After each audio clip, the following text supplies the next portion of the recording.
Welcome back to the channel, and what a Bahrain Grand Prix we have. Ladies and gentlemen, the 2021 Formula One season is going to be fantastic. Welcome back to the channel, Greg Allen F1, coming with a Bahrain Grand Prix review.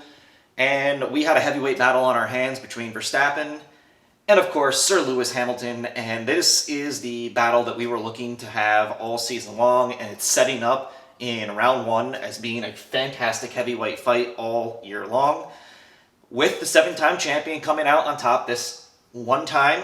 But I think Max is going to be there all year. What a great battle we had. Let's go right through this race. Before we even get to lap one, Checo has some power unit issues. Pulls off to the side. They were replacing all kind of things in that car prior to the race in the morning, and it looked like Checo might not get a chance to run this race, but that wound up not being the case. Lap 1 gets on their way, and Nikita Mazepin is becoming the new hashtag. He spins out and hits the wall, which is becoming a little too common for Haas at Bahrain, and he struggled all week long. He was spinning like crazy through all of the practices, through qualifying. Not a great look for Haas F1, and he's out right away. So a really bad start for him, and I think the fans are going to be on his case all year long. I don't have it up here, but Mick Schumacher also having some struggles. He has a spin early on, was never really a factor or mentioned the remainder of this race. So not a great start for the two rookies, but they are rookies to be expected. Lap 3-4, Gasly gets into the back of someone. I don't remember who it was off the top of my head, if you'll have to forgive me. He loses his front wing, and it brings out a virtual safety car. So we've already had a safety car and a virtual safety car within the first 4 laps of this Grand Prix. We had an extra formation lap due to Checo's issues. So we lose a lap of Grand Prix to begin with. It goes on to 56 laps. Kind of a weird start to get the season going here. But that would be kind of it for the virtual safety car issues. There was a chance there was going to be a virtual safety car later on in the race. We'll get to with an Sebastian Vettel, Esteban Ocon situation. Doesn't come to fruition though.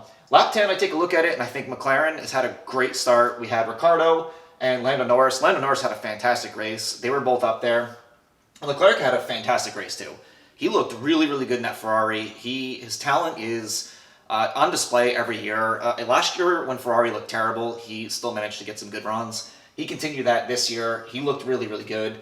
And those two teams are both improved this year. McLaren, I think McLaren's going to be in position to win some races throughout this year. Lap 12, 13, Fernando Alonso boxes. I was wondering if it was early. And then Lando Norris boxes, and all of the undercuts begin. So really early start to this. We had a lot of pit stops in this Grand Prix. Super interesting for that. I hope that continues, although at the same time, the hard tire really wasn't that good. And I'm a little concerned that the hard tire might be an issue all season long. Lap 14, Hamilton comes in, boxes for the hard tire. Verstappen stays out, and we get this strategy game that would play out throughout this whole Grand Prix between these two. Lap 18, Verstappen boxes, and Hamilton would take the lead. So it looked like the momentum had switched over to Mercedes away from Red Bull at this point in the race. Lap 29, we go back to Hamilton boxing for hard again, and they tell Valtteri Bottas is going to be doing the long stint. And then just a few laps later, Valtteri Bottas on lap 31 comes in and has a really long stop, and bad luck again for Mercedes in the pit box. This takes Valtteri completely out of the Grand Prix, unless there was going to be some issues with Hamilton and Verstappen crashing into each other later. Bottas never had a chance at this point. Mercedes needs to take a look at what's going on with their boxing situation, and I feel so bad for Valtteri. He seems to always be the one that gets the bad luck. Lap 34, yes, Fernando Alonso has to retire. He has a brake failure. Alpine had a really bad start to this year. Both their drivers struggled. They look way off from where they were last year, and that's not a great sign. I know Fernando's getting used to the car again. This was nothing that had anything to do with his driving ability. I thought he drove really well today when he had chances to. Overall, I'm more concerned that they might have fallen behind the pack again, and that Daniel Ricciardo might have made a good move headed to McLaren. Lap 39, Checo boxes, Verstappen boxes, and Verstappen has a 1.9 second pit stop, sub 2 seconds again. Red Bull, if they're going to win the championship, they're going to do it with fantastic pit stops like that. And at this point, it's also worth noting that Checo has marched his way up from dead last. He had to start from the pit lane because of his power unit issues there, and he's doing it again in Bahrain, just going up through the entire field. So a really great run for Checo. Lap 44, Sebastian Vettel runs into the back of Esteban Ocon, and he complains about Ocon's taking a weird line. Seb just completely got it wrong there, ran right into the back of him. He gets a 10-second penalty for it at the end. Disastrous race for Sebastian Vettel, disastrous weekend for him. He does not look good, and he's going to need to put in some results. Lance Stroll looked pretty good, and I think got the most out of that car that he could. Sebastian Vettel looked every bit as bad as he did last year, and that's going to be a story I'm going to be following. It's only one race, one weekend. We'll see where he is in 3 weeks. The weekend got off on a bad foot for him, but if he doesn't turn that around soon, he might be under some criticism this season.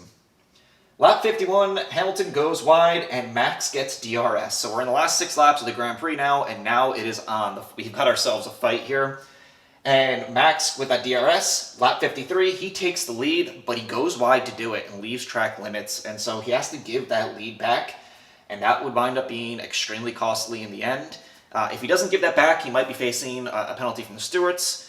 So kind of a tough situation there. I want to watch the replays a little bit more on it. I'm a little torn on it, but they gave it back just to be sure. And unfortunately for that, he had used up his tires by then. He was chasing now in Hamilton for about 10 laps, trying to close that gap.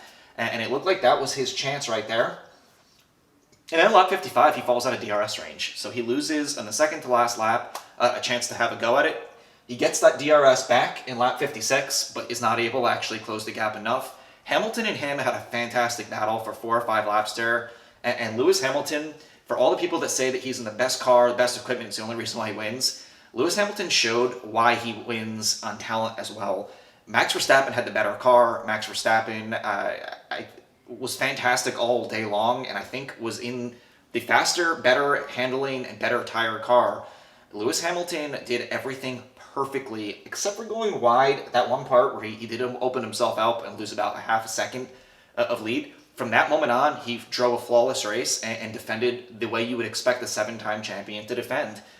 It's on. So Lewis Hamilton holds off Max Verstappen, wins the race, wins an opener for the first time in like 5 or 6 years, if I recall.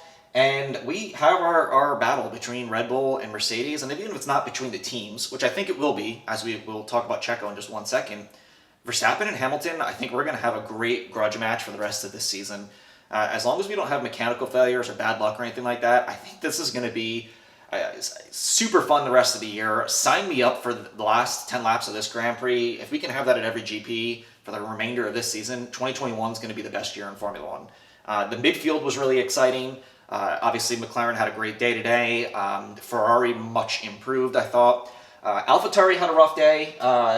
Yuki Tsunoda looks really fun.